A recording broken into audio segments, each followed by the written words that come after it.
Longfellow. I'm the product technician for cut flowers at Johnny's Selected Seeds, and I'm just finishing up my third growing season in this position, so I'm definitely still on the learning curve with cut flowers and season extension, but I'm really excited to be here today and to be part of the discussion and to hear from what other growers are doing in this area as well.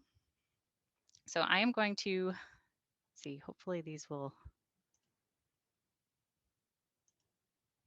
Okay, so when Bo asked if I would be interested in talking on season extension for cut flowers, it was quickly apparent that this is a huge topic and there was a lot to cover. And so just to narrow things down for today, for the focus of what I'm going to be talking about, things that I've had direct experience trialing at Johnny's. So that's primarily seed grown annuals with some notes on perennials, and I'll also be speaking some to the bulb trialing that we're doing. There's a long list of crops here that I will not be speaking to, but that definitely have potential for season extension. And I'm sure that there are growers in the room today who are working with some or all of these to extend your flower season. So, you know, if it makes sense to add some of these to the discussion at the end, I think that's great, but I'm not going to be speaking directly to any of these. So I wanted to start by just explaining a little bit what the flower trialing program at Johnny's looks like. Currently, we are trialing year round. We do that using 1 to 2 unheated 30 by 96 tunnels. We use those for overwintered and for spring flowers. And then we're growing approximately, it depends a little on the year, and 1.5 to 2.5 acres of field grown flowers. And those are primarily annuals from seed and then some perennial trialing as well. And then in addition to that, we added flower bulbs to our assortment a couple years ago. And so we're now trialing flower bulbs, and those are divided between forcing trials, tunnel trials, and then field grown plantings as well. And all of that adds up to about 80 to 100 different plantings over the course of a year. And then I also wanted to explain a little bit too, as this is a discussion about season extension, and so seeding dates and planting dates and all of those things. In terms of setting up our schedule, because we're a research and trialing farm, it's really variety evaluations that drive our seeding and planting schedule. And so this is one thing where I think sometimes we're, you know, the lens that we look at our schedule through is maybe a little bit different than we would be if we were if our target was like producing flowers for 15 weddings in the month of August, or trying to you know, produce enough blooms consistently for a 40-member CSA for 12 weeks of the year or something like that. It really is variety evaluation that is our primary goal. We want to see as many varieties as possible, and we want to see them in their appropriate seasonal slot. However, even though we aren't, you know, designing for weddings or things like that, we do regularly do bulk harvests and bouquet making as part of the evaluation process. So we do have an eye, like during the growing season, to where our gaps are, and thinking about like what crops we could grow when to sort of fill in some of those gaps. And then again, even though variety evaluation is kind of our primary goal, we do set up some trials specifically for season extension. So the overwintering trialing, which we'll be talking about today, that's an example where really our goal was to see how early we could get blooms using overwintering flowers in an unheated tunnel. And so our goal, my coworker Hillary Alger started that trialing work about 5 years ago. And so with that, we've just been exploring the possibilities for overwintering different crops with the goal of a Mother's Day harvest. So with that, I wanted to just touch briefly on some of the things that we consider for season extension and that are part of this conversation. So the first one is really, I think, a pretty obvious one. What is the desired harvest window? Where are the gaps in your growing season? I'm sure that, you know, everyone in this room could pretty quickly answer that question. Maybe there are multiple gaps. Maybe it's a foliage or a filler you're looking for. Maybe it's focal flowers. Maybe it's an entire season that you're looking to fill. And so that's something that that we think about, and what your harvest window is or where the gaps are, I think will also depend on what resources or tools you have available for season extension. And so when we think about this in the trialing, we're thinking about what we can utilize for crop protection, what different planting strategies we can utilize if we're succession planting, or if we are shifting planting dates a little earlier or a little later.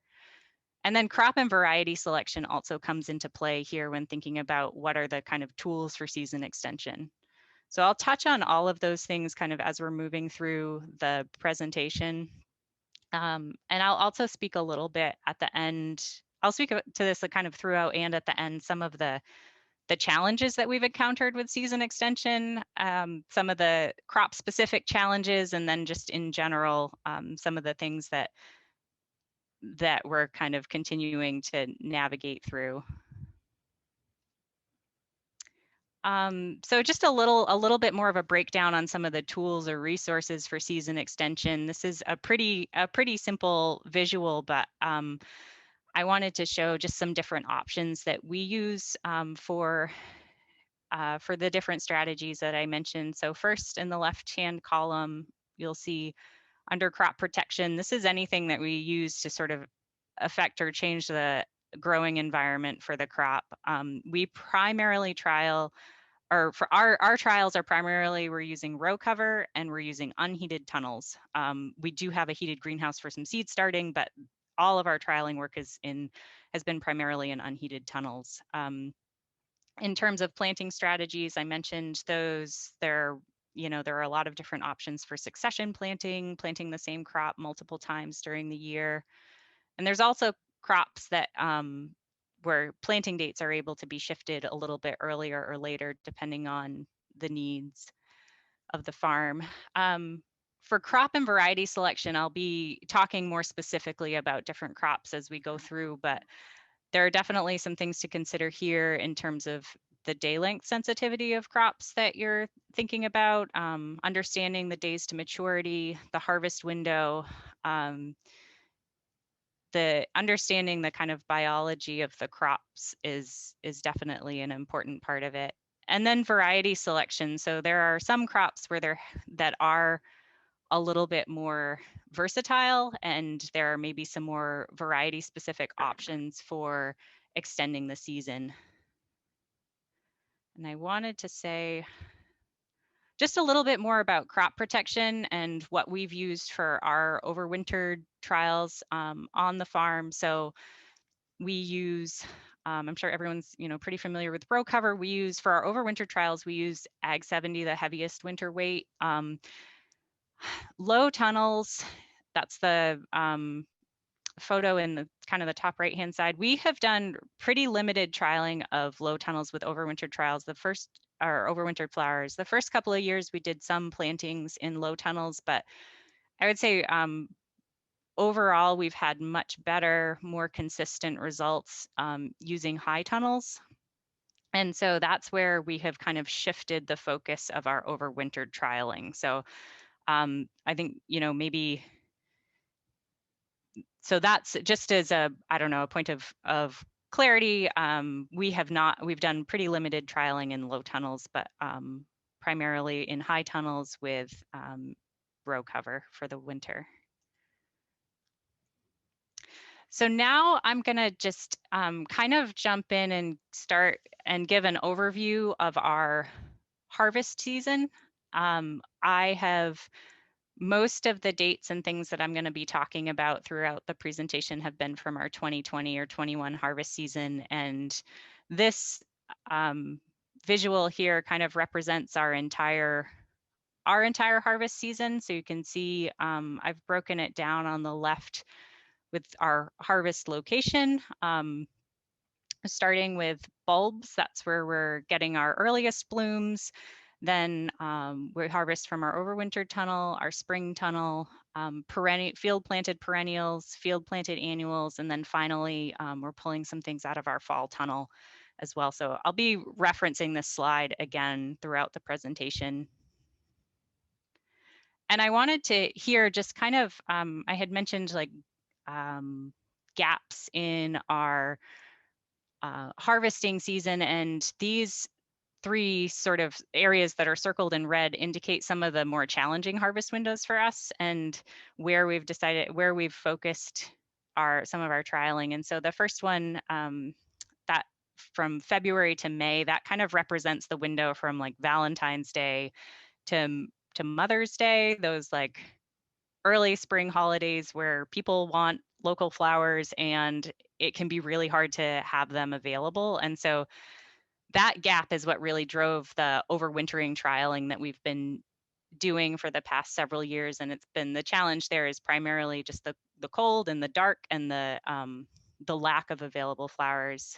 I have the month of June circled on here too. You can, if you can see we're actually harvesting in June from several different locations, but what I've found challenging at the end of May and into June is that the scheduling of all of this, and it's a big transition point for us from all of the harvesting that we're doing in our protected structures, and then shifting to field planting. This is the time of year when we're doing all of our transplanting and kind of really getting set up to move into the field season. And so it can be a challenging time just for juggling all of that. So I'll speak a little bit to how we schedule and plan for those times, for that time of the year. And then finally, this last area from September into October, that really represents the time of year when all of our field trials are kind of winding down. The days are getting shorter and colder, and frost is on the horizon. And we have done, I think, probably the least amount of really focused trialing on season extension here. So I'll speak a little bit to some of what we've done with our fall tunnel plantings. But this is, again, another area where we're thinking about a little bit. And I know that there are, for us, the harvest season kind of ends in October, but I know that there are, again, a lot of options for keeping the flower season going through November, December, and even into January, but I won't be speaking to those. So this next slide, I mentioned that the challenges of scheduling, and so I wanted to just give a quick visual of one of the tools that we use to plan out our growing season. And this is just a screenshot, but I'm happy to, during the Q&A time or to bring up the actual document that that this came from and talk through it a little more specifically. But this is something we've built over the past few years. I always enjoy seeing other people's tools for how they organize things. And so this has become a pretty helpful tool for us. So in that left-hand column for the crops, these are, all the crops that we grow over the course of the growing season. This is kind of our master spreadsheet. I have them broken down here by trial type, whether it's forced bulbs or fall planted bulbs, things that we're trialing in the overwintered tunnel, spring planted tunnel crops here. Most of the data on this sheet is from the 2021 growing season, but I've also thrown in a few things that we trialed in our 2020 season just to kind of round out or give a full picture of what kind of could be possible in a growing season. I have in this column here our target seeding date. Here, the next column is our actual seeding date, our actual transplant date, our bloom dates for the earliest variety in the trial, bloom dates for the latest variety in the trial. And then over here on the far right, I have the horticultural week of the year for when that corresponds to this column with the earliest bloom date by variety.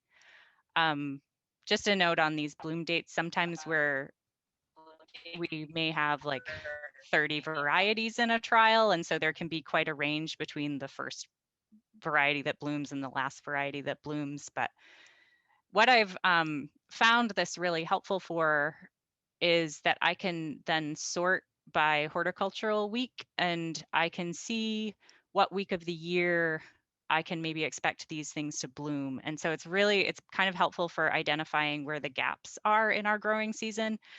And you can see here we have forced tulips.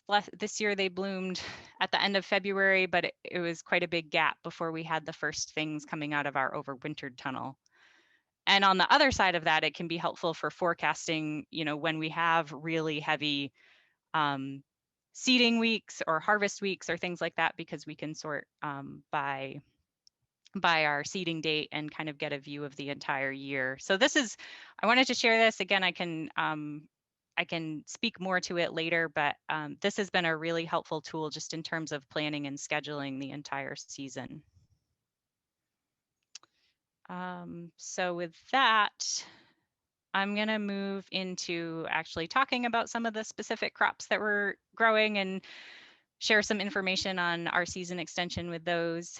The first one I'm going to touch on are the bulb crops that we're trialing. This is just a little highlighted showing them the months that we harvested bulb crops this year. A breakdown of that is this slide right here. So we've been growing tulips, narcissus, and this year we trialed alliums for the first time. So tulips, we have been running forcing trials, and this year we started harvesting in February and harvested through March. I'm not going to speak really very much at all to forced tulips in this presentation because of the kind of the infrastructure needs of this planting. They're a little bit beyond the scope of this presentation. However, I do have them listed here because right now they are part of our season extension trialing. So again, I'm happy to speak to that in the Q&A, but I'm not going to say much about them at this point other than that those have been our earliest blooms on the farm right now. I will speak a little bit more to our tunnel and field tulip trials. And then narcissus, we've just been growing those in the field, harvesting the earliest ones at the end of April and into May. And then we had alliums this year in June. I'm not going to speak a lot to alliums either, other than that we trialed them and think that there does seem to be a pretty diverse range of maturity dates across the different varieties. There may be other growers in the room who could provide more information on those, but it was really nice to have those to harvest in the month of June when all the early spring bulbs were winding down. So for our tunnel bulbs, we typically plant those. We do a trench planting, 6 to 8 inches deep, mid to late October. We usually plant them right after our field bulbs go in. These are the first things blooming out of our spring tunnel. So, and the benefit that we found from these is that they typically extend our tulip harvest season by a month. And then we've also seen that they sometimes tend to maybe be just a little bit taller and longer stems compared to our field grown plantings. So this is October 26th when we planted in 2019. And then this next slide, this is April 15th. You can see these have been blooming for a couple of weeks and we've been harvesting off of these. I want to speak just briefly to a couple of options for extending the harvest within a tulip planting. So variety selection is a big part of that. Planting varieties that have a kind of a range of maturity dates is what helps us have a month of tulips. Another option that we are exploring this year, trialing this year for the first time, is we're going to use row cover to cover part of our planting and see if we can push those tulips to bloom a little bit earlier than the 1st of April. I want to give a little bit of a shout out to Angela and Lisa at Seek No Further Farm in Monroe. they're using row cover on their tulips, and we're a little bit of the inspiration for this idea. And so that's what we're, that's a possibility for season extension there. Some of the challenges that we found with tulips in the overwintered tunnel is that, all of that trench digging does affect the soil structure. The heavy soil can make it hard to remove all the bulbs. And so actually this bed, a coworker planted her spinach trial the following year in that bed, and she was not really happy to see volunteer tulips coming up in the middle of her spinach trial the following year. So that's one thing that we've had to get a little bit better about, is removing all those bulbs. And then we've found too that harvest dates or first bloom dates can vary a little bit depending on the springtime weather. Hey, Joy, we have a question about stem length. Why would the stems be longer in different situations? It sounds like you mentioned it being longer in the tunnel. Yeah, that's a good question. So in general, we've found that the tunnel, and this is true for a lot of the crops that we've trialed in the overwintered tunnel, it's a more protected growing environment. And so there's less wind, the temperatures are a little bit more moderate, there's a little bit more opportunity for plants to grow, to put on some vegetative growth than they may have in a field where the environment's just a little bit harsher. And so I think, I'm not 100% positive that that's the exact reason why we're seeing that, but we have seen that happen with a lot of the crops that we've trialed. They tend to be a little bit taller, sometimes a little bit thicker or more fleshy stems. I've seen that more in Snapdragons and not so much in tulips, but I think that that's what I would guess for that. Let's see. So thinking about this really kicks off our season, the tunnel tulips in April. I'm going to be talking, kind of just going through the months of April, May, and June, and talking about what we're harvesting from each structure during those months. So April, the tulips really kick off that season, and then we get the first of our overwintered tunnel crops in April as well. So I want to pause here just briefly, and because I'm starting to talk about things that we're pulling out of our overwintered tunnel, and say a little bit about what I mean by overwintering versus winter growing. So overwintering doesn't mean that we're not harvesting off of these crops during the winter months. We're really trying to set these plants up for winter survival in order to achieve a little bit earlier spring harvests. And I'm going to talk too about, again, I'll provide some links at the end, but this is a list of the overwintered tunnel crops that we typically that we've harvested in April, May, and June, broken down by crop. There's more specific information on the Johnny's website, and I'll provide links to that at the end of the presentation. But all of these crops were seeded in July and September, transplanted into the tunnel in mid-October, covered and protected through the winter, and then we're able to have a harvest period from April to June for these crops. And then and so that's been really great for us to be able to extend the growing season for a lot of these crops. They're blooming a month or more sooner than we'd be able to have them in the field. And again, there's crop-specific information and videos on the website. I'm only going to focus today on just a couple of crops that where we're continuing to trial and that are particularly interesting. I'll talk about pansies, and I'll also talk about poppies because those are crops that are both really early for us and perform really well. So I want to speak to the Viola and Pansy trialing we've been doing. We've been growing these for, I think this is our third year trialing them in the overwintered tunnel. And these have been kind of a nice surprise for us. We weren't sure what we'd find in trialing them, but the main benefits that we've seen are the vigor and the productivity of the plants in the overwintered tunnel. They provide some really nice greenery and kind of pops of color early in the season that pair well with our spring bulbs. So this is, you know, kind of along with the tulips, this is what we've had in April. And so I've really enjoyed mixing those in.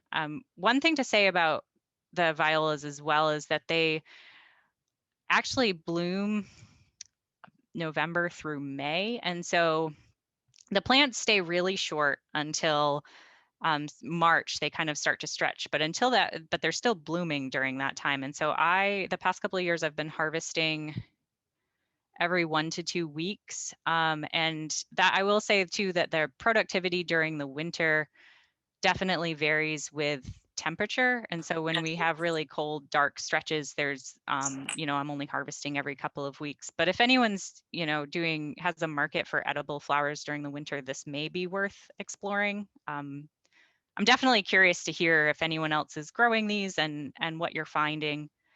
But in terms of growing them or evaluating them as cut flowers, we kind of put that marker at when the stems reach 12 inches in length.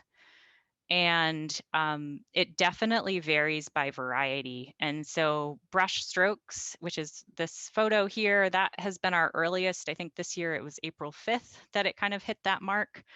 And we've played around a little with harvesting, but it seemed most efficient for us to wait until most of the stems on a plant reach 12 inches or higher and then just cut the whole plant and then sort and grade kind of after that rather than picking individual stems. But again, there may be other good ways of doing that too. And we've observed some regrowth on those plants that we cut back hard. We haven't done extensive trialing with that, but it does seem like there is potential for regrowth. And then, I think possibilities for sort of extending the harvest, I would say choosing a few different varieties with maybe an early one like brushstrokes, and then a few others to potentially extend the season a little bit. I've listed a couple here that have performed well for us in trials. The Panola series has really nice, sturdy, upright stems. Nature Antique Shades it's a little bit later than brushstrokes, but a really gorgeous, nice spring color. What I would say so far that we've found, like any varieties that are recommended as like trailing or for hanging baskets or things like that, they tend to just really to grow like low and wide, and they're a lot more difficult to harvest.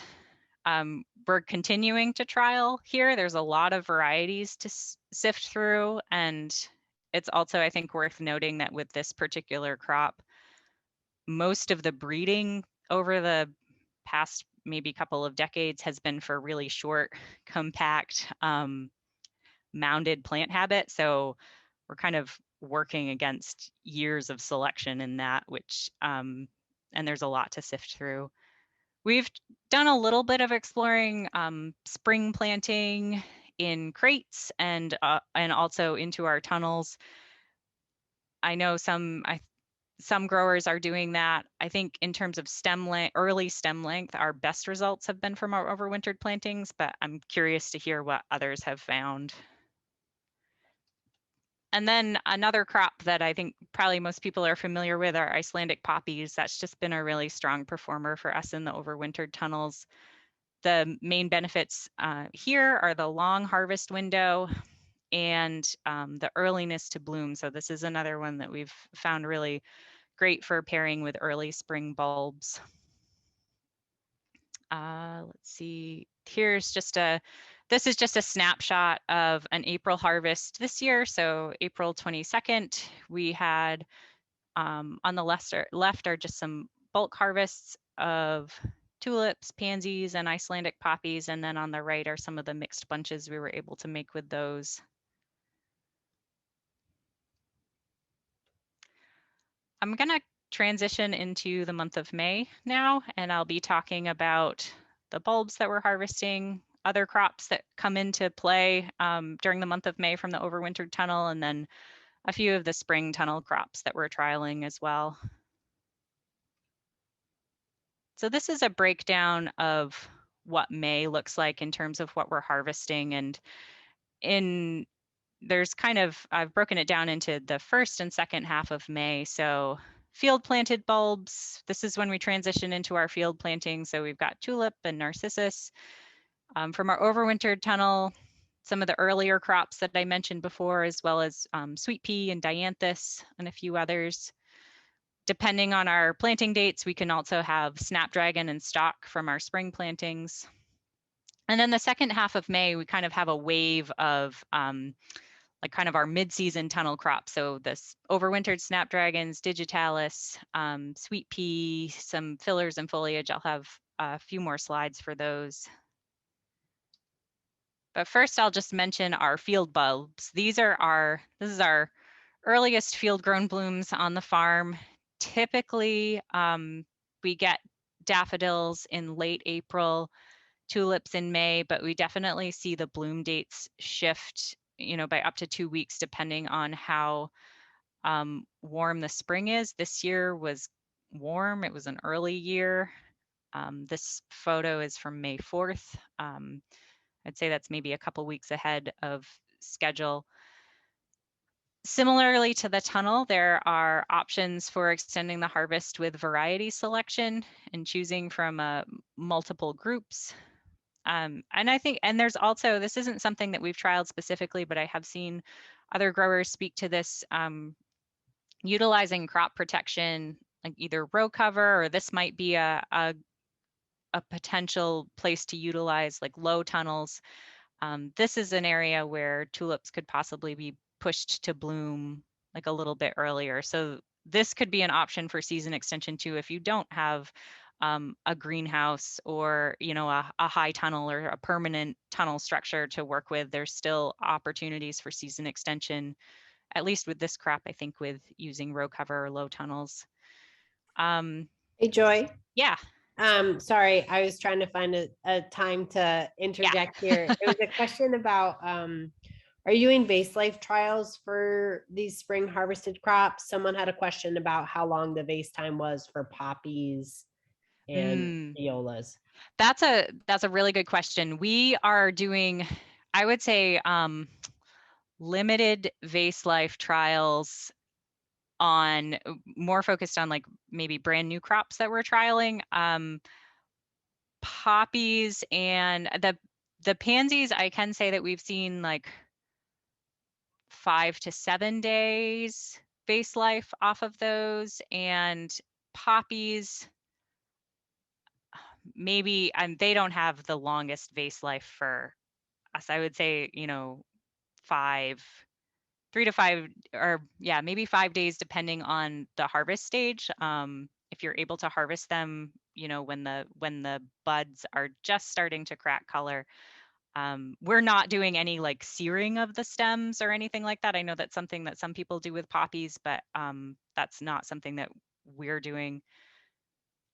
I don't know if that's a complete answer to the question, but that's what I that's what I have for now. I will drop in to the chat the post-harvest handling of cut flowers and greens book from the Association of Specialty Cut Flower Growers, which is a really great resource specifically on vase lifetime. I know that I sear the stems of my poppies and they last about, I don't know, I would say like 4 to 5 days in there. But if I get them right where it cracks with a little bit of color, it lasts longer. But I will drop in that resource because it is a pretty good one for all the vase life times. That's great. Thanks, Bo. Let's see, moving forward, I'm just going to move through a few slides that show what we've been harvesting from the overwintered tunnel in these different during the month of May. So the first half of May, here's just a couple of examples of what we harvested in 2020 and a list of some of the crops. Again, we have more specific information on all of these on the website. the second half of May, it seems like this has been when things really start kind of cranking in the tunnel. And this is when we're seeing Digitalis, Snapdragon, things like Orlea, Saponaria, Bells of Ireland, some of the different foliages and things like that coming into play. Here's another slide with some of the later blooming, like in the month of May for us. And this is when we're really able to start, making some fun mixed bunches and having a lot of material to work with. And most of these things are blooming, a month or so earlier than we've had them blooming in the field. A question came in Yeah, about Digitalis. I'm also curious about this. Are those biennial or annuals that are going into the tunnel that are blooming around May? both. And I Okay. actually have more information on Digitalis later, a little bit later in the presentation, so I can I'll break that down a little bit further then, but that's a great question. Let's see. So here's again, just like kind of a snapshot of what May looked for us this year from our overwintered tunnel.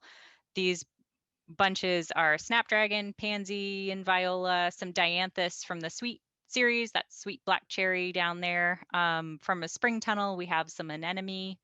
And then the tulips here are from the field. And with that, oh, and also here's just a snapshot of what the overwinter tunnel looked like this year. Again, you can see a lot of those crops.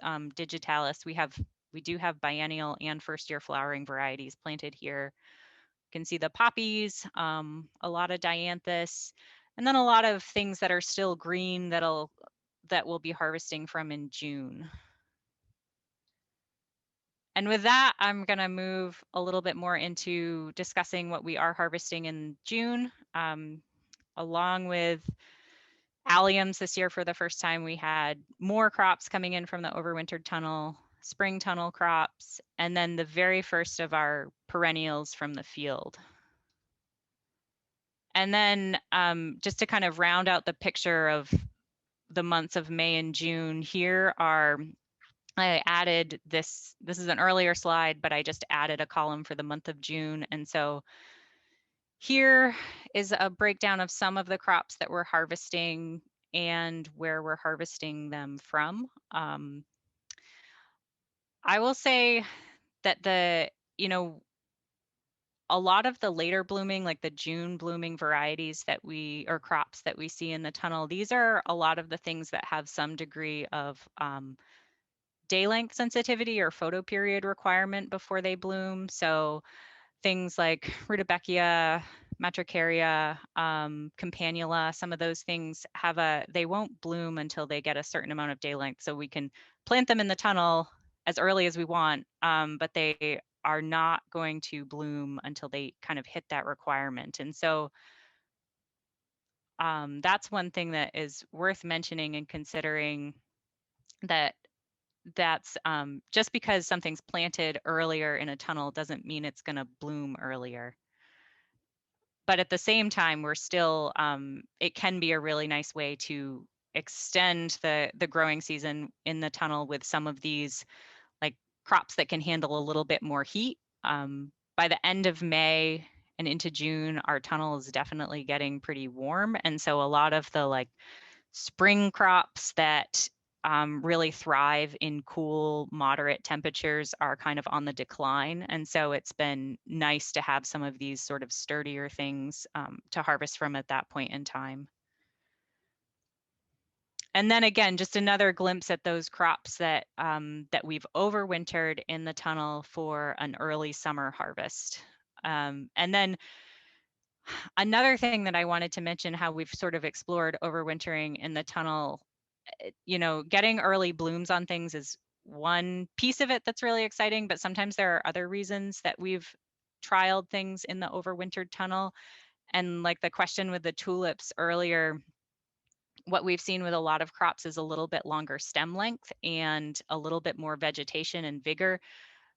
I think from the benefit of having just that extended period of time to grow vegetatively in a protected environment. And so this photo right here is Rudbeckia Sahara, and For those who are familiar with it, it's a really beautiful Rudbeckia variety, but it tends to be pretty short in our field plantings. But we were really surprised and impressed with how it performed in a tunnel planting. It was a little bit earlier than our field planting, but the stems were a lot longer. And so this could be a place where, if you do have a field variety that you really love and you want to, but it's short, trialing it in a tunnel situation may be interesting. And then I'm going to speak in the next couple of slides to these two crops at the bottom, Campanula and Eucalyptus. We trialed those in the overwinter tunnel this year for the first time. And I wanted to say a little bit more about those. Can I pause you? Yeah. A question is coming in, and maybe you will address this crop by crop, but specifically about the timeline and treatment of crops when they're in the winter tunnel. Yeah. Are things started as seedlings and plug trays and then transplanted, or are you direct seeding some of them into these overwinter tunnels? And then what level of watering are you doing in these tunnels? Mm-hmm. Yeah, those are great questions. So let's see, I can speak to them generally in terms of, and then I'll also refer people to the webinar too that we did on overwinter growing, because we really do break things down to some of the fine details of getting things seeded and planted, and we have specific recommendations for different crops on the website. But in general, I can say that everything that we've trialed in the overwintered tunnel, we transplant. We have done direct seeding for crops that that are also recommended for direct seeding, like Nigella and Larkspur and some of the things like that. We've had similar results with direct seeding in terms of like bloom time and crop performance, but I think for us, for trialing, and because this is kind of high value real estate, we just want to make sure we have a full stand going into the season. We're also a little bit tight in our tunnel rotations, and so a lot of times we have whatever vegetable, we're usually rotating with a vegetable crop, and so we don't have a very long window between when the vegetable crops move out of the tunnel and when we get access to them to start planting. So direct seeding isn't really practical for us for that reason as well. But we've definitely, like, if that works for your system, then I think you could try that. And in terms of watering, we water things in at the beginning. We water for basically until the ground freezes and the hoses are shut off. That's usually sometime in like November. And we find that things really don't need a lot of water during the winter because they're not actively growing. What we do find is that when the days start to lengthen, and the plants start to grow again in like end of February into March, sometimes plants have needed water before we're able to like have hoses hooked up and things like that. So we've had to haul water. I would say definitely like think through your watering or irrigation planning maybe before planting stuff. So I hope that answers the question. There is more information on the web, and I'll share those links later. But Campanula, we were kind of pleased with how it performed in the overwinter tunnel this year. The main benefits, I would say, are the vigor and the productivity. Tall plants, long stems. This is an example of a crop that didn't bloom significantly earlier than our spring planted Campanula. However, it definitely had longer stems and larger plants. What was a benefit, the like tall plants and the vigor, was also one of the main challenges. It definitely is a lot of vegetative growth. The plantings required a lot of support in this by the time spring rolled around. And so just another, I guess, visual of that.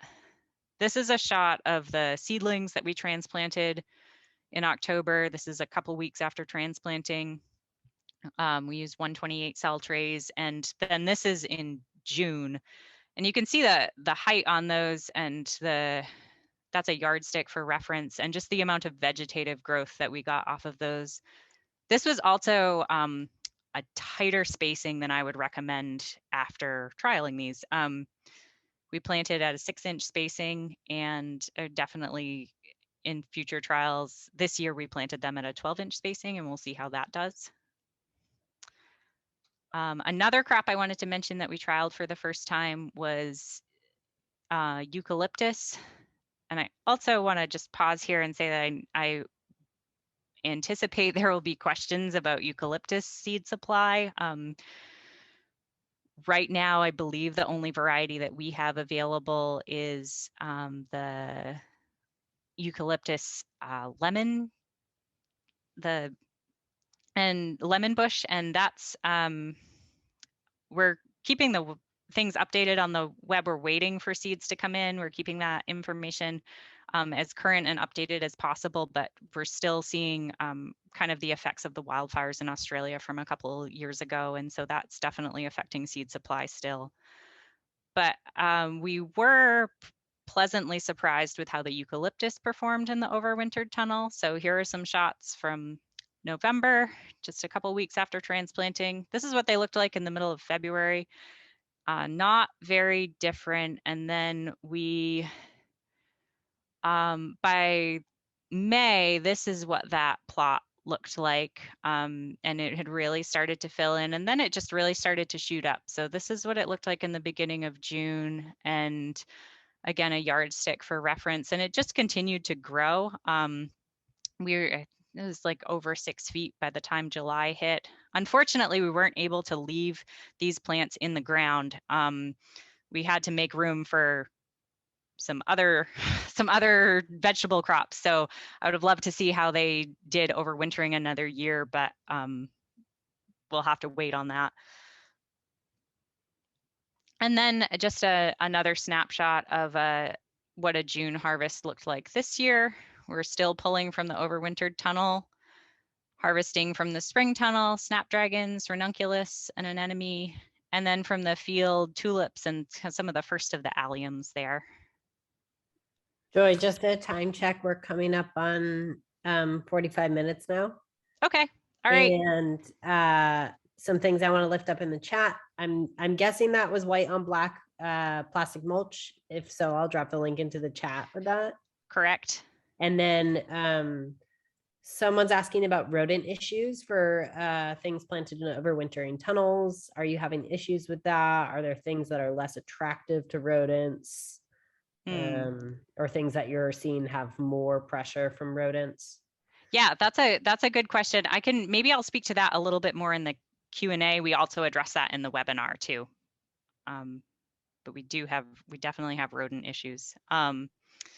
So with that time check, I'm just going to transition into a few different crops that we have trialed. These are, I think, common and versatile crops that probably a lot of people are familiar with. We're trialing them in several different growing environments. And so I'm just going to kind of move quickly through these. So this is in 2019, we trialed sunflowers in a spring tunnel planting. We direct seed all of our sunflowers in the field. So we're not able to get those in the ground until May 21st, typically, or the end of May. And so this was just to see what we could get earlier in the season. And we did find that these bloomed about a month earlier than our field plantings. We definitely found that they grew really vigorously and vegetatively, and would recommend early varieties that are a little bit more contained if this is something that's of interest to you. I have a breakdown. I think that this presentation and these slides will be available, so I won't go through all of the seeding and planting dates on these next few slides, but they're available for you to reference. And so you can see just this is an example of, our first blooms on the sunflowers in the tunnel were June 15th, and that was a little over a month earlier than our first field succession. Now for the people who are interested in Digitalis, this is a breakdown of what our harvest season looked like for Digitalis this year. This is a crop where we utilize, variety selection, staggered planting dates, and also planting in different locations to kind of get as much as we can out of this crop. And again, these slides will be available. I have another slide breaking down our actual seeding and planting dates for all of these that can be included as a reference. But our first harvest this year from our overwintered tunnel, Dalmatian Pink. We find that the first year flowering and the biennial varieties do bloom planted in our overwintered tunnel. The first year flowering varieties like Camelot and Dalmatian tend to bloom a little bit earlier.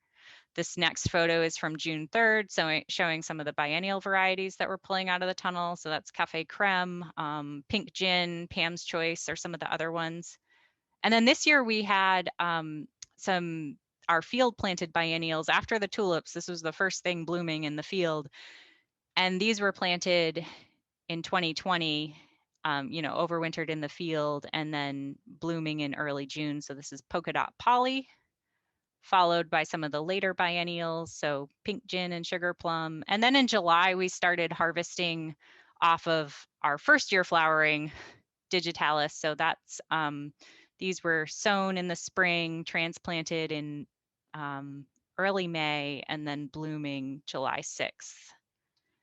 And then I'm not going to spend much time on this slide, or really any time on this slide. I'm just going to keep moving through, but it's here for those who want to reference it. Snapdragons, another crop where we do multiple plantings. I think we had them in the ground 12 months of the year this year. So on the left are overwintered Snapdragons. In June, we have our spring planted snaps kind of coming into play. And then by early July, we've moved to our first planting of field snaps. We did a later planting of Snapdragons this year. We transplanted these August 3rd, and it was probably mid-September when these were really pumping out blooms. And I would say that I think in future, it was great to have these at the end of the season, but I think I would maybe transplant a little bit earlier in future seasons. I'm sure there are other growers who are doing this as well who may have some recommendations and a breakdown of those planting dates. I'll move through to stock. We do spring and fall tunnel plantings of stock. We've successfully seeded a range of dates from January through March. These series here have all performed well for us in the tunnel, in the spring tunnel. And then we've also done a little, some fall stock plantings as well.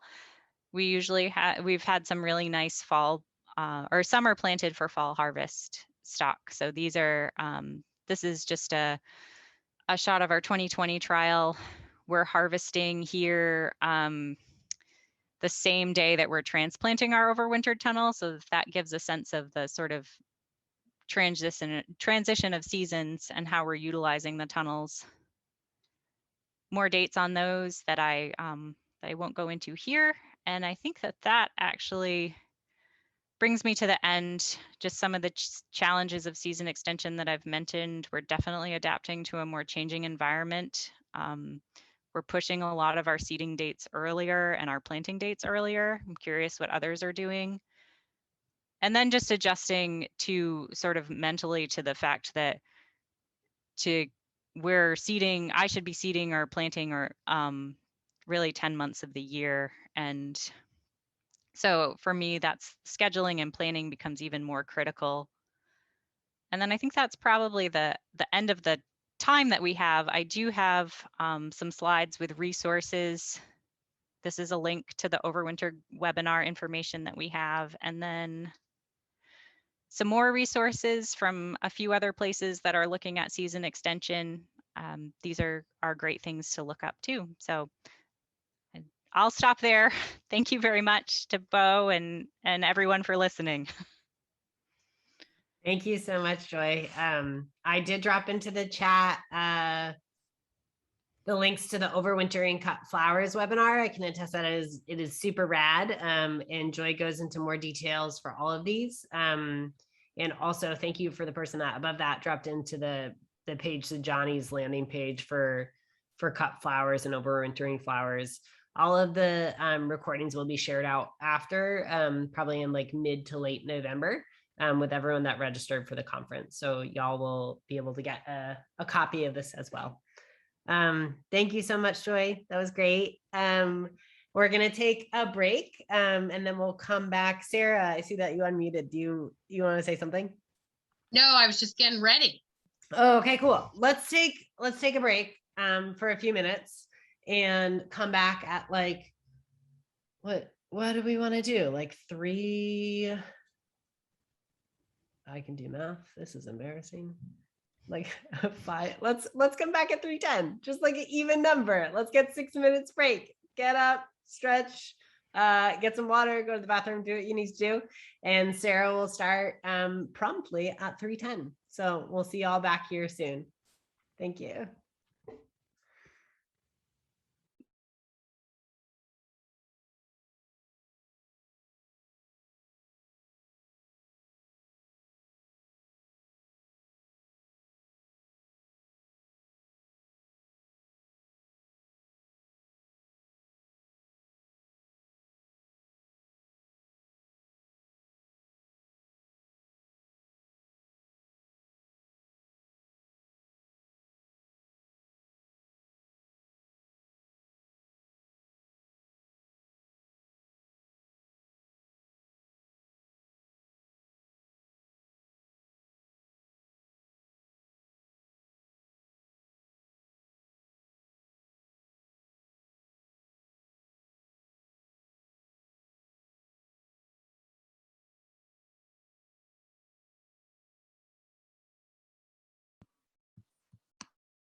Hey, Courtney, thanks for joining us. We're taking a little bit of a break between presentations. So we're starting up at 3:10 again.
Okay, wonderful. I want to encourage people to come back to your computer screen if you stepped away for a moment. And Sarah, you as well, because we're going to transition to you. Welcome back. Excited to pass it over to Sarah, the incredible and amazing farmer at Lazy Acres Farm down in Farmingdale. It was a beautiful farm there growing a lot of cut flowers and some pork. So Sarah, over to you. Great. Thank you, Bo. Can you hear me okay? Yes, you sound wonderful. Perfect. And my screen is, the presentation looks the way it should. Okay. A-okay. Perfect. Well, thanks so much for having me. I'm thrilled to share my experiences growing in our high tunnel and specifically with overwintering. And there will be a little bit of redundancy with what Joy just presented, but I'm really going to share our perspective and our experience as a commercial grower. We've only done this for one season, so it's all, I still like to call it all a trial or an experiment, because then I don't feel bad when things don't go well. But it was really exciting for us last year, so I'm really happy to share our results and what we did and how we went about it, and all of the many challenges that we had, because there were quite a few. So I am going to just work through here. Bo, please interrupt with questions, and we'll just go right into it if I can advance. So this is our farm as the crow sees it, I guess. We were established in 2017. We've been here for about 10 years, but just started the business about 5 years ago. This is unceded Wabanaki land. We're on about 42 acres. What you see here is only a couple of acres. The pasture goes, we have about 10 acres that are open, and then about 30 acres of woodland. We are in Farmingdale. This is zone 5A. We have, during the season, 1.5 paid employees. That does not include me. And then my husband also, I farm full-time, and then my husband joins us as much as he can when he's not working his regular full-time job. Our primary outlets, we have a CSA. We do some wedding and event design of our own. We sell a lot of flowers wholesale, both to brick and mortar florists as well as to studio designers.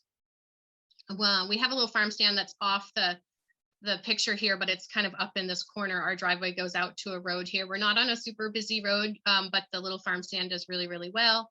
We do retail out of our barn studio, and we host workshops. As far as infrastructure goes, we have this guy here, which is an 18 by 32 heated prop house by Rimmel. This is, I think we're coming into our 4th year this coming spring. And then this guy is a 30 by 96 Rimmel high tunnel. It's a nor'easter. It's unheated. It does have double poly, so we have that insulation. It has roll-up sides. We also did the, I should have put this on there, we did the extended ground posts, the 6-foot post, so it's a little bit higher as far as ventilation goes.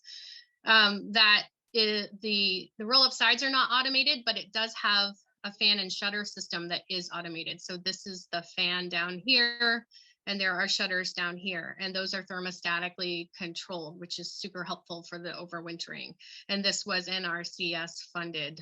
This, we finished this tunnel in spring 2020. So last winter was our first winter having it, and our first winter overwintering.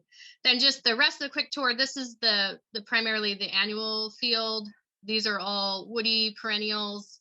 This is a vegetable garden, and then all perennials around the outside and over here. So we're growing lots of perennials, woodies, and annuals here, annuals in here. Sorry. And we're actually doing a few perennials in the tunnel too, which we'll speak to. And we are solar powered.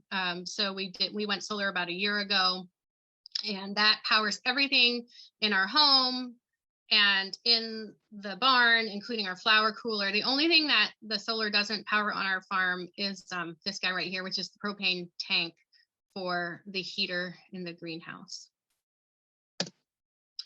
So as you know, Joy told you a little bit about their goals for overwintering. Ours are a little bit different as commercial growers. We had this space. We really wanted to take advantage of having this new covered space. And in addition to growing some greens in there for our own family over the winter, we just really wanted to try out how to get the most out of our tunnel. So for us, it was a bit of a return on investment. As well as simply extending the season. In Maine, we have such a short season. We really want to be as, productive for as long as possible. We have focused the majority so far on extending the spring season, but we do hope to also work on the fall season in time. I also find that the overwintering has allowed cool flowers that I have had trouble with in the past to really thrive. This is Bupleurum. This is actually a video that we'll play at the end. And I've just in the field, when I've gotten it in the spring, my Bupleuram's been, maybe 24 inches, but this stuff was as tall as I was. And so the poppies are another example of something that I just have not been able to be successful with, either spring planting or field planting, spring planting in the tunnel or field planting, and overwintering really seemed to give these plants the conditions that they needed to really thrive. And then it has also allowed us to expand our perennial options. I had really always stayed away from roses when just growing outside because they were just too hard, but I'm trying some roses, some garden roses in the tunnel. I'm also overwintering or keeping in the ground all the time some heirloom chrysanthemums, and then we will be doing a trial this year with keeping our eucalyptus plants in the ground in the tunnel, because those seeds and plugs have proven to be so difficult to come by, as Joy also shared. So here's the video of the Bupleurum, and you can see it's like above my head, and this was in mid-May. And this stuff just continued to grow and grow and fill out a lot more. So we were harvesting off of it all spring. And we did also do some in the field, and we just had such an extended period to have a foliage in the spring, which was so amazing to put with those bulbs. I find foliage is a real challenge in the spring. So this was a wonderful success for us, but I was just blown away by how big and robust these plants were. So I'm going to walk through the process. I do have a slide at the end with the varieties that we have trialed. Again, we've only done this 1 year and we're changing it up a little bit, but I will share with you not the level of detail that Joy shared, but just what we've tried and whether we like it or not, and whether we're going to continue doing it. So if you're wondering, that will come. So getting started here, as Joy said, we are seeding in the height of the season, and this is a blessing and a curse. There's just a lot going on in July and August, and remembering to do it is hard, and finding time to do it is harder, and the conditions are so different.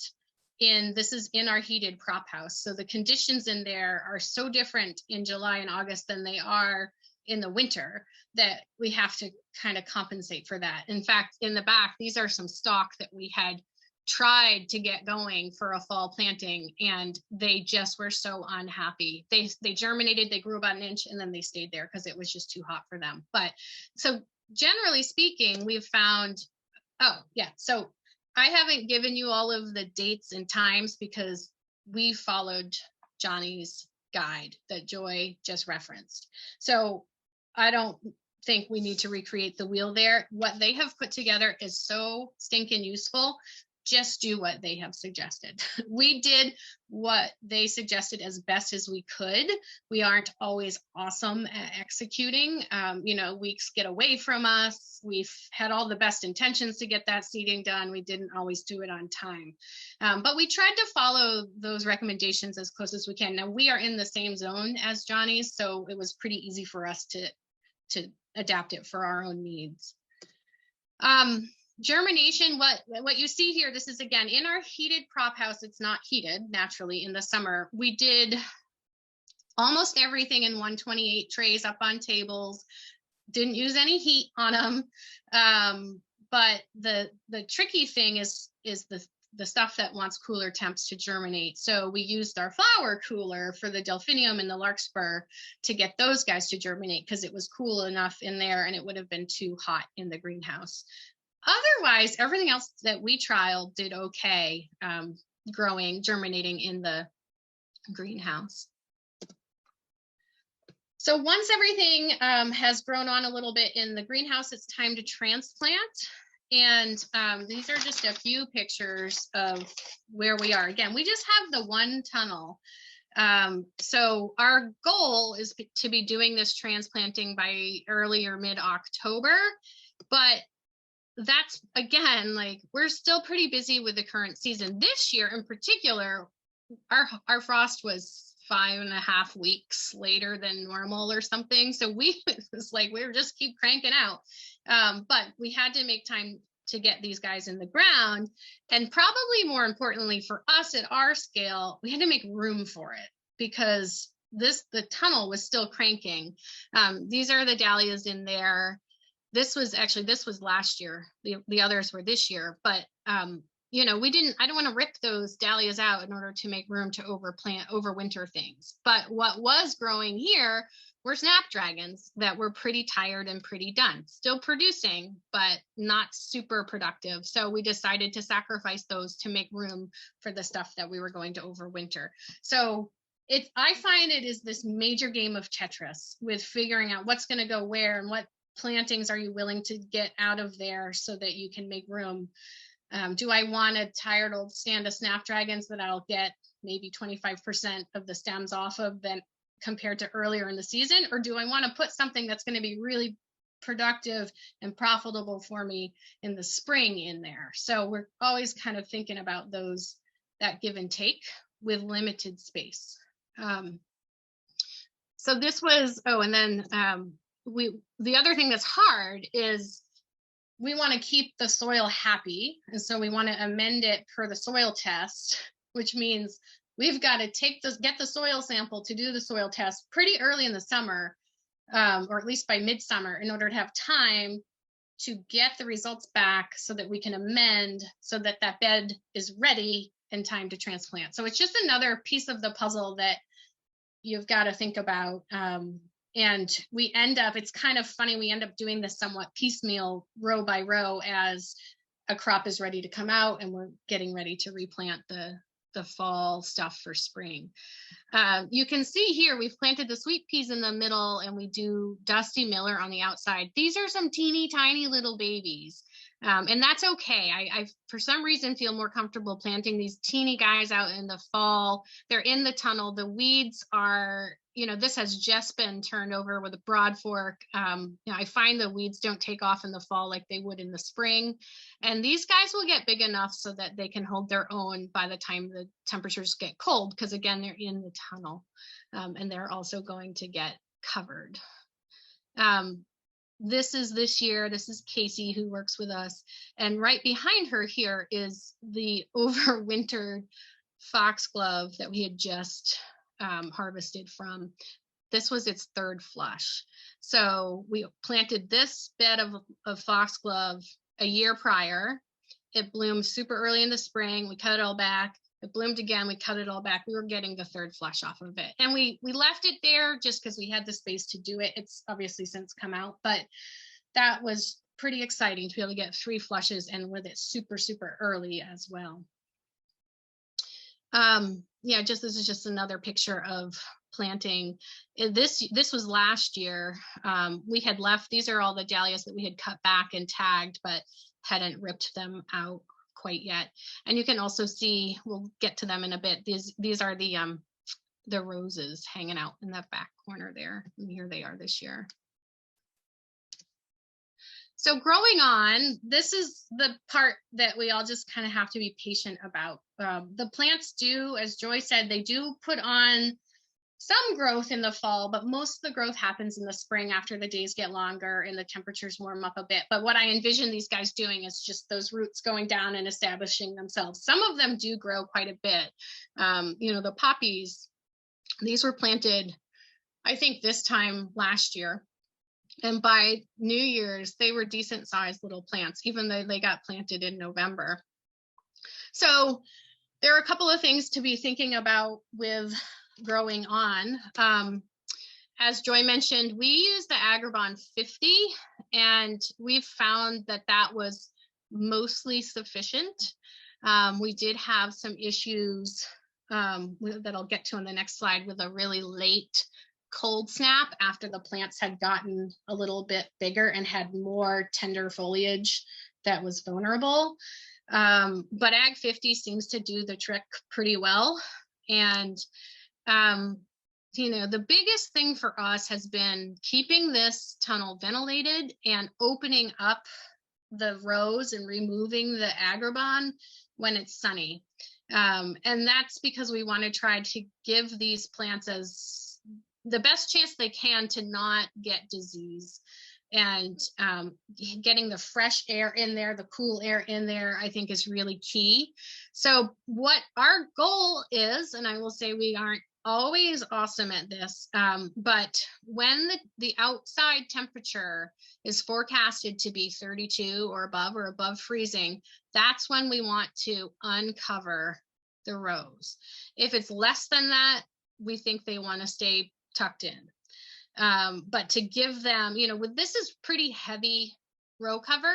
So to give them that much fresh air when it's warm enough, I think is really key. And then ventilation goes the same. I can't remember what temperature we wanted to keep this at, but as I mentioned, our vent, and these are the shutters. So these are 2 shutters and then the fans on the other side. This is hooked up to the thermostat. So the thermostat, I think it's maybe like 85 or something. Once the temperature inside the tunnel gets up to 85, that kicks on, brings all of this freezing outdoor winter air in, brings the temperature down, and it does that all day long on its own, and I don't have to think about it, which is really, really key.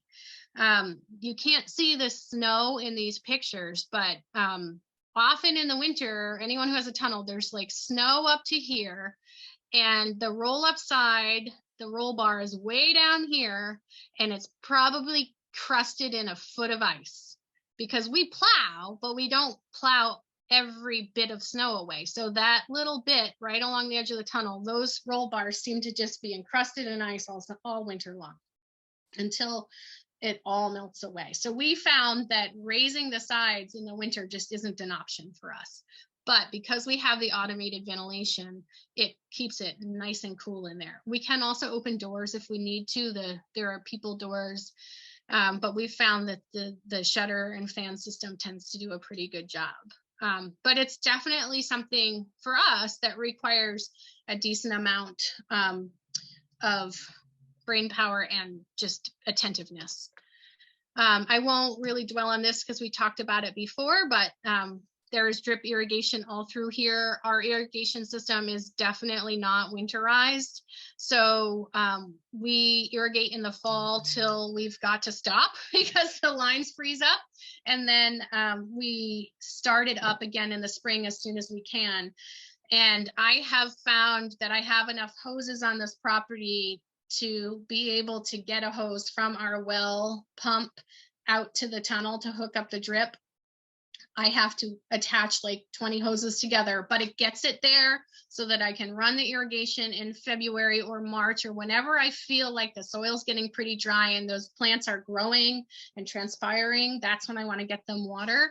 But I have to undo that all at the end of the day. So water is definitely another consideration. And, you know, our water lines are frozen till pretty late. So we do that hose system for quite a while until we finally can get water through the lines that go out to the tunnel. And then, you know, I just was like, when are you going to grow? When are you going to do something? You look the same. I had a hard time feeling like anything was doing anything until probably late February when they really started to cruise. You can see here, this was, probably 6 weeks after planting. This is Delphinium. These are the poppies. Here they are 6 weeks later. The sweet peas, this was the day I pinched the sweet peas in mid-February. They had really started to grow, and so I wanted to pinch them to encourage more branching. You can also see the difference in the different varieties of Dusty, but the Dusty's still like teeny little peanuts here, but you'll see it will grow for sure. And then here are the sweet peas in mid-April. The Dusty's gotten bigger. We've planted stock, spring planted stock at this point.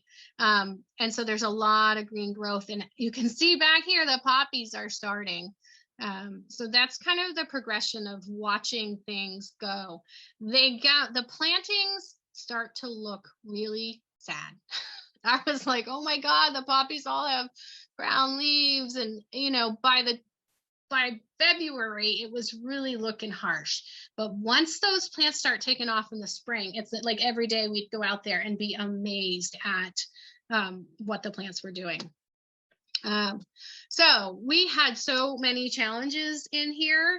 The first one, this doesn't coincide with the pictures, but the voles last year was such a bad vole year, and it was the same for us indoors and outdoors. I think this was because of the drought. The voles were looking to get water from the tubers and tulips and plants. So we have cats. Here they are.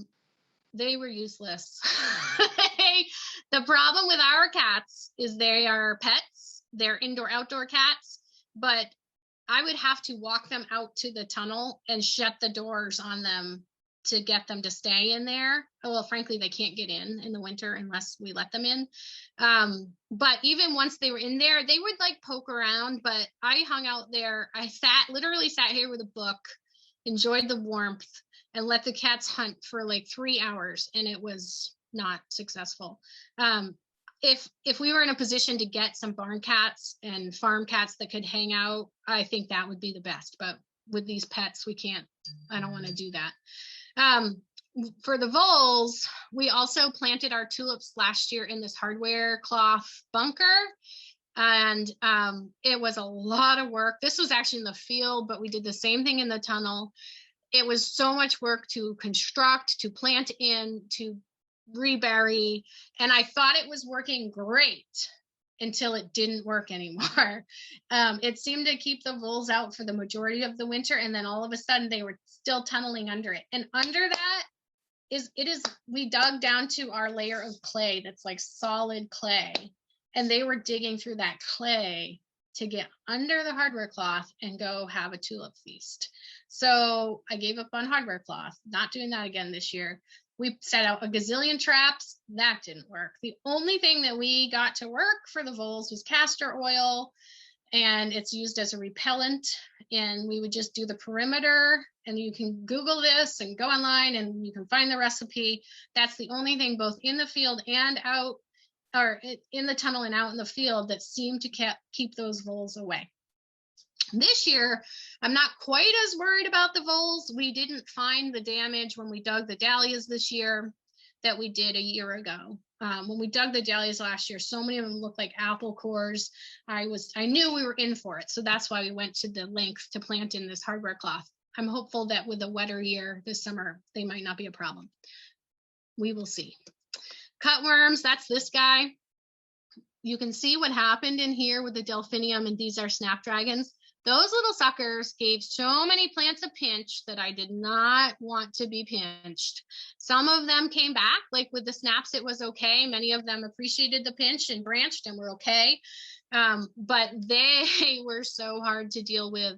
I used BT on them, and we've used beneficial nematodes on them. We will continue with both of those, but it's just something to be super vigilant about. Some of the plants recovered and some of them didn't.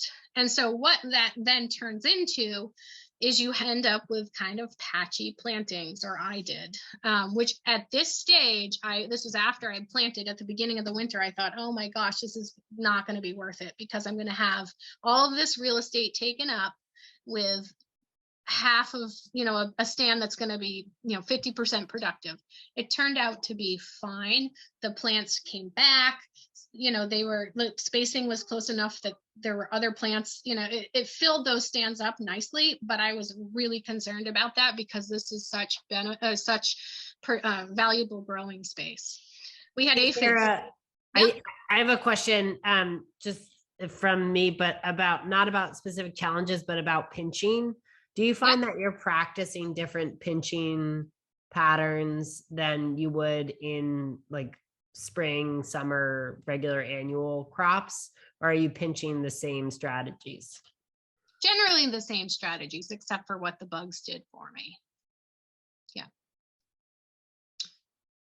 So the aphids were a problem, and I believe because there was plant material in there year round.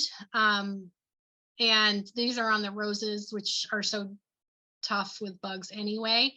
But we found that the ladybugs weren't ready early enough to be helpful. I didn't know this. Ladybugs are harvested in California when they come out of the mountains in June. And so if you need ladybugs before then, it can be really hard. So I talked to our IPM people and they said try lacewings, and lacewings were amazing. So we had this major infestation, and finally by the time we figured this out and decided to do it, I would say probably 10 days after we did our first application of lacewing, the aphid were greatly reduced.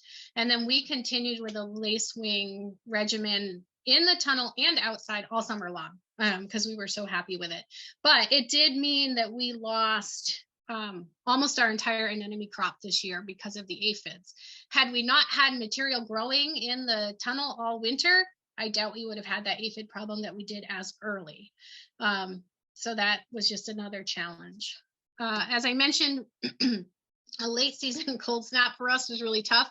The Bupleurum had gotten to be, I don't know, maybe a foot tall, and then it got really cold again. And I just think that that was too much tender growth that was vulnerable to that cold, versus when the plants are little and closer to the ground, they can handle that better. That was essentially like a pinch also. It just killed off a lot of the growth, but they kept going. They grew out of it. It was okay, but it was definitely just something to be aware of, when you get that like February, really, really cold weather that you expect more in January after the plants have started to wake up. That's pretty tough. And then the spring watering we talked about, that's a challenge. And then the labor piece of it, I don't want to skip over this. It was a decent amount of work, and we're talking about winter and we're all farmers. And for me, I can't wait to not go outside in the month of January. I mean, I think about it all summer long. I'm like, oh, I'll be able to just sit by the wood stove in the winter and do my computer work and maybe read a book. But this required a decent amount of labor. It's not a ton of labor, but if it's going to be warm that day, or if it's going to be sunny that day, you're going to have to tend to the high tunnel. And so that is something that we are evaluating.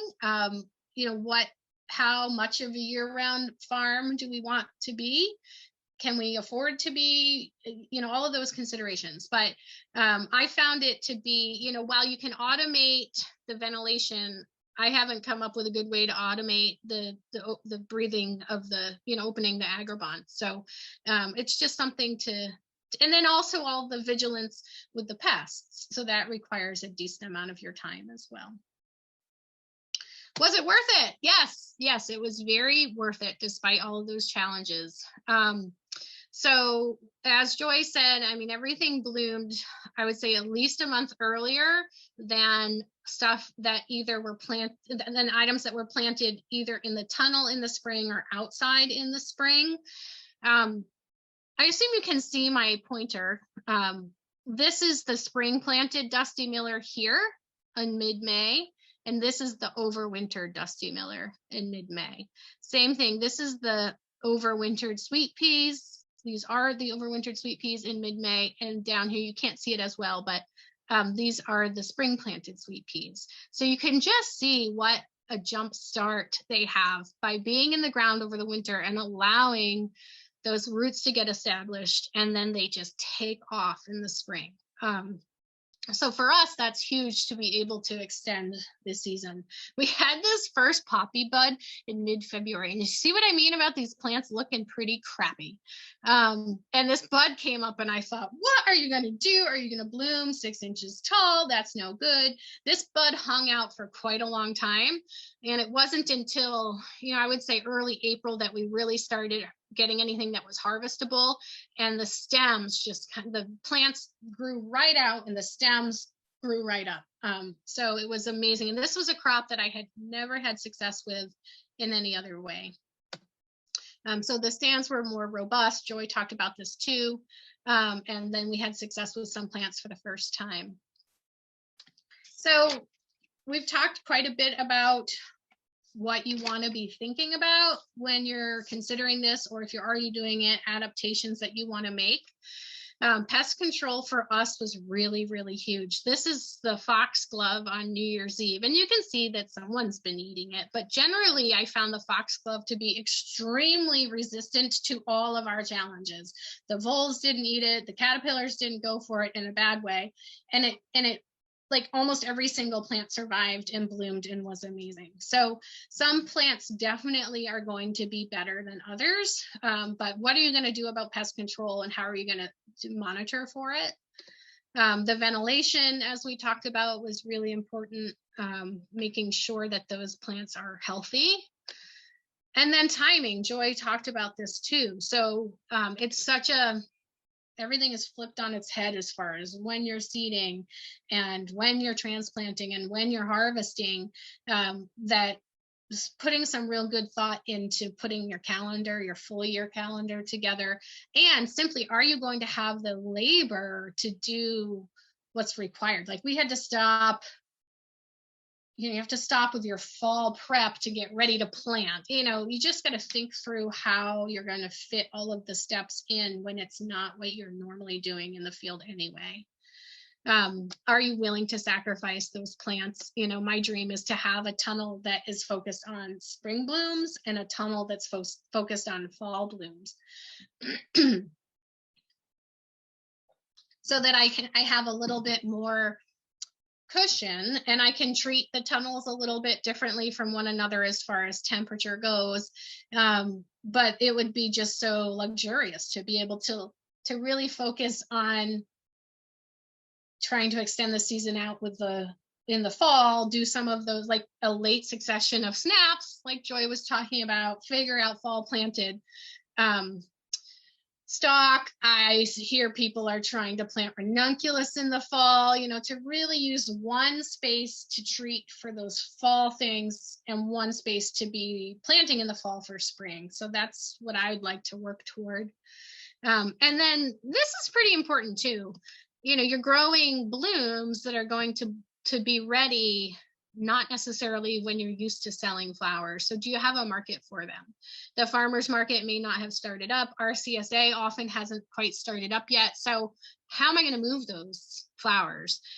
We have enough other outlets between the wholesale florists and our little farm stand and our retail business that we haven't had trouble, and we haven't had trouble selling those flowers. And the florists in particular in the springtime are so ready to get local blooms again. We spoil them all summer, and then they have to deal with the wholesalers all winter. So as soon as I had anything local to offer, they were super psyched. And what I found before I was overwintering is I would have a bunch of tulips to offer them that were tunnel planted, and then nothing for a long time. So this is getting to Joy's point of filling in those gaps. So now I can offer them a bunch of tulips, and then the poppies come, and then the this, and then the that, and then the ranunculus, and then the anemones. So I have a pretty consistent offering for the wholesale customers and our retail customers too. From, we're talking late April with those poppies and then on through. So I think that's pretty important. Now, what I haven't quite figured out on the fall side, the only thing that we really have blooming for a flower right now are the heirloom chrysanthemums. And so I want to keep growing those. I want to try to figure out how to do those for Thanksgiving. But right now I don't, like, I'm done selling flowers for the year right now. But if we can develop our fall program better, then they will fit right into it. So just thinking about how, okay, I can grow it, but who's going to buy it? And do I have an outlet for that? I think is pretty important. So these are the varieties that we've trialed. Again, it's only been 1 year. And the delphinium were good. As you saw in the picture, the pest damage to them was pretty dramatic in the beginning of the year. So we ended up not having a super filled out stand. I mean, it filled itself out as time went on. And then I ripped out 2 weeks ago when we pulled the delphinium out again, and we let them stay in there all summer and bloom and rebloom.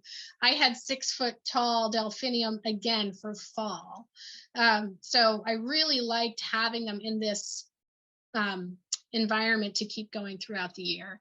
The Snapdragon also, okay, this is actually spring planted Snapdragon in the back. But again, the bug damage to the snaps were tough, but having those early great big Snapdragons was really awesome. So much sooner than we would have had with even these spring planted ones. Foxglove was great. As I mentioned, it had great resistance to the bugs too.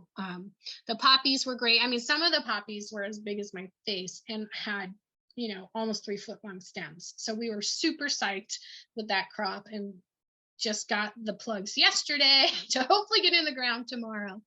The sweet peas were good. I found that the spring planted ones pretty much caught up to the overwintered ones pretty quickly. So we definitely had earlier blooms from the overwintered ones, but then after a little while, you couldn't tell which were overwintered and which were spring planted. But we are doing those again. Dara, I found, was beautiful and great. The stand was awesome. It grew so big that the blooms were way above my head, and I would have to pull them down to see if they were ready to be harvested. So that was really tough and time consuming. And I was like, this is ridiculous. You're too much work. And they were it was so tall, it all flopped over because my current trellis or support system only went, you know, probably about 4 feet up. So I found the Dara was just too big in the tunnel to make it worthwhile.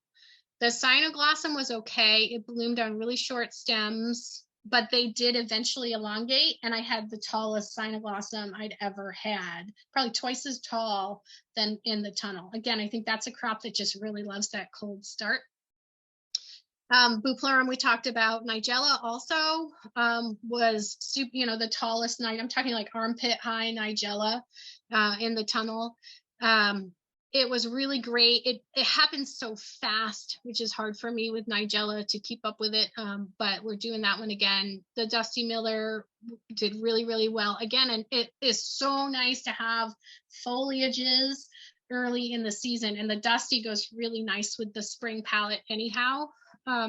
Larkspur was good. It did really well. A little bit of the problem with the Dara, it got so big that it became floppy and a tangled mess. So with these guys, I really need to figure out a better support system for them. The mums and the roses, actually I'll talk about on the next slide. The tulips, you know, we had overwintered tulips the first year. In fact, when we were building our tunnel, we framed it up. We got the frame up in the fall and kind of worked on it over the winter, and we didn't cover it till February. But I planted a patch of tulips in October and I boxed it off. And I said, if anybody steps here or drives over this while we're building the tunnel, you're gotta deal with me. So we had overwintered the tunnels and the tulips in the tunnel already. And you just, you know, to have a tulip season that is, you add a month to the tulip season is phenomenal. So every year we split our planting between some in the tunnel and some in the field. As far as these perennials go, they're absolutely gorgeous. Sarah, before you transition to perennials, there was a question about powdery mildew, specifically on delphinium, but I'm curious about if you had powdery mildew on other crops. A lot of powdery mildew this year, but not more than I did in the field. So I haven't found that it's a bigger problem in the tunnel than outside. Is that what the question was? specifically? It was Elena, if you want to elaborate, she just says no powdery mildew on Delph if you leave it in all season. Yeah, hi Sarah. You mentioned that you were leaving it in, I think, and I feel like our Delph does really well, and then it hits a point, even when we could keep harvesting it, where it just gets like taken over by powdery mildew once it's been blooming for a couple weeks. Yeah, I certainly saw that this year, but I had it so bad on other things in the tunnel too. Like the zinnias are really bad because I like to grow zinnias in there to have a late succession into the fall, just to have frost protection. Same thing with sunflowers. I mean, everything had powdery mildew in there in the fall, so I didn't notice the Delph was worse than other things.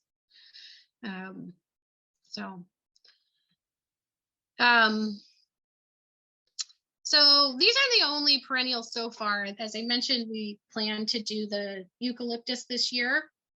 And I would say survival on both of these has been fine. They get the same treatment. Well, they don't get the same treatment. The mums, what did we do with the mums last year? We cut them all back after they got hit, but with a freeze in there. So we let them bloom until it dropped way down. Although I will say, 2 nights ago, it was 27 degrees in the tunnel and 14 degrees outside, I think. But the mums were not covered and they did fine, which was a good data point to have. But generally speaking, if we want to keep them, we'll cover them. But once they even covered, get hit by frost, then we'll cut them back, and then we will do the row cover treatment. Just like everything else. The roses we do differently. They don't get covered, and we let them go until they start dropping their leaves. And that's usually late winter or midwinter-ish. And at that point, we cut them all back and prune them all back and clean up the bed. And we don't mulch them. We give them some food at that point, and then we just let them be until spring. So I found that the survival with these have been good in the tunnel and better than they would be outside naturally.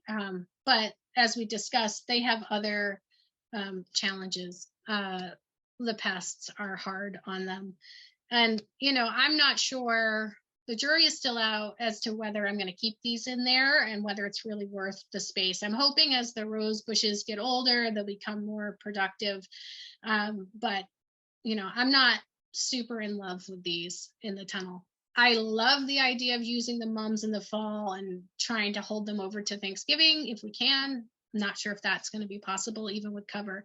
But I'm going to give these guys probably another year, maybe 2, and then decide whether I want to use that space for other stuff. And then the eucalyptus will be trialing this year. And I haven't done a ton of research yet on how we're going to do that. I'm thinking we'll cut them back maybe in January, or probably before that. Before it gets really cold, we'll cut it all back to maybe a foot tall and cover it. I'm not sure about mulching it yet. The ground in the tunnel tends to not freeze, so I don't think we have to do a ton of work to prevent that from happening, but I know they're going to be pretty tender. So that's a wrap as far as what I was going to share with you guys. Here is our contact information. This is the rest of the fam crew, my husband, Mark, my daughter, Polly, and my son, Henry. And we do have staff, but the 4 of us do what we can to get it done. In fact, Polly was planting tulips with me yesterday, and Henry was planting garlic. So they're good for a little while, little helpers. But we do a lot on social media, and we try to post about what's going on in the tunnel. So, you can keep up on it that way. I'm happy to answer any questions at any time by email, or that's myself. Feel free to reach out there. But again, everything we did, we pulled right from Johnny's. So I can't speak enough to how helpful the resources that Johnny has put together have been for us. and Joy, who I could call up or email and say, what should I do about this? Or what if I only have ag 50 and not ag 70? What do you think about that? So Joy's been extremely helpful in just playing around with this stuff. Thank you so much, Sarah. It's great to like hear this in action on a commercial production farm. Super awesome.